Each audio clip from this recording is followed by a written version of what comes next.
I don't know ہم کیوں اس چیز کو نیگیٹو لیتے ہیں، لیکن آپ نے جو بجٹ کی بات کی، آپ نے ایک بڑی خوبصورت اور بات کی کہ جب وہ میرا جو ساری ہیلپ ہے وہ کیری کر کے چیزیں اندر لاتی ہے تو بھی مجھے شرم آتی ہے، اور بالکل ٹھیک ہے. پھر آپ نے اپنے بھائی کے حوالے سے بھی ایک بات کی، جن کا یہ بیک گراؤنڈ ہو، جنہیں یہ معلوم ہو کہ گھر چل رہا ہے، تو وہ جا کے اسمبلی میں ان کو وہ جو کور پرابلمز ہیں اس پہ بات کر سکیں. ہاں ہونا چاہیے، لیکن ایسا ہوتا نہیں ہے عموماً پارٹیز میں. ابھی آپ نے پچھلے دنوں ایک بل دیکھا ہوگا کہ جس میں وہ لے کر آئے تھے کہ ون مین شو نہیں ہونا چاہیے.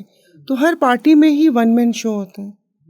مطلب جیسے ایک ہمارے ہاں ہم نے بہت پہلے ایک مکڑا اور مکھی کی نظم پڑھی ہوئی ہوگی بچپن میں، کہ وہ خوشامد کا جو ہنر ہے، تو بس وہ ہنر آنا چاہیے. لیکن یہ کہ ان کو سوچنا چاہیے، ایسی خواتین کو سامنے لانا چاہیے، اور ہر پارٹیز کے پاس ہے.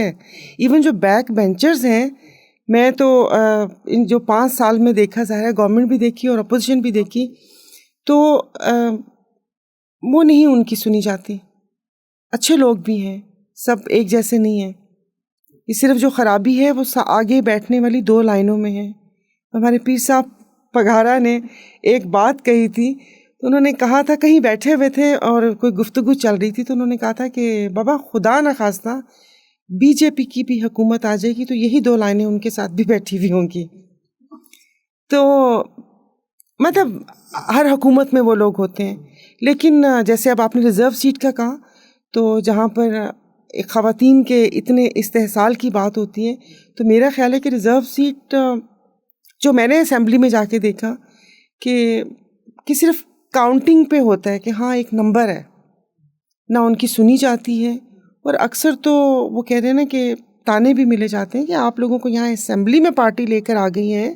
میں اپنی بات نہیں کر رہی، میں اپنی دوسری پارٹیز کی بات کر رہی ہوں. آپ بالکل صحیح کہہ رہی ہیں، بیکاز ریزرو سیٹ پہ جو خواتین آتی ہیں وہ خاصا ان کو ڈیمیننگ لیا جاتا ہے، ان کو ان کی رائے کی کوئی وقت اس طرح سے نہیں ہوتی.